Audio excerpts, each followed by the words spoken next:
Hi అండి, welcome to my channel.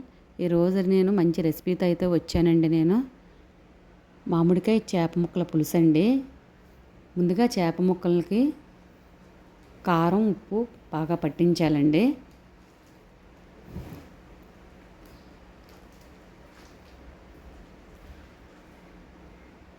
చేప ముక్కల్లో కొంచెం కారం ఎక్కువ పడుతుందండి.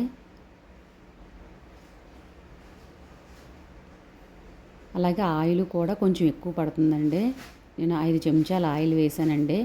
ఉల్లిపాయ ముక్కలు, పచ్చిమిరపకాయలు ముక్కలు, టమాటా ముక్కలు,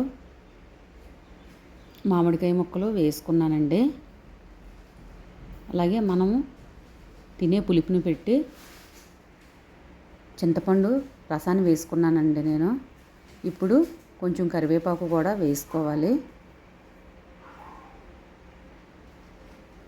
ముక్క మునిగే వరకు వాటర్ వేసుకొని మనం 20 నిమిషాల పాటు ఉడికించుకోవాలండి. అలాగే మసాలాకి కొంచెం ఒక చెంచా ధనియాలు, ఒక చెంచా జీలకర్ర, అర చెంచా మెంతులు, అర చెంచా ఆవాలు వేసుకొని వేయించుకోవాలండి. మెంతులు ఎర్రగా అయ్యే వరకు వేయించుకోవాలి.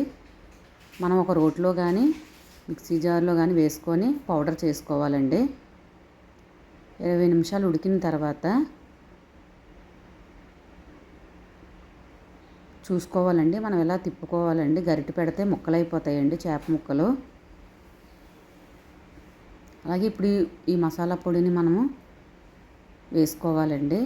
నేను 4-5 వెల్లుల్లిపాయ రెబ్బలు కూడా కచ్చాపచ్చా దంచి వేసానండి. నేను చూపించలేదు. ఇప్పుడు ఇలా తిప్పుకొని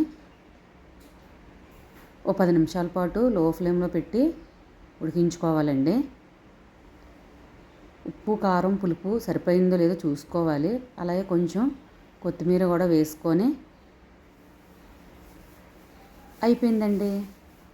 అంతేనండి, ఎంతో టేస్టీగా ఉండే మామిడికాయ చేప ముక్కల పులుసు రెడీ అయిపోయిందండి. Thank you for watching. Please like, share, subscribe.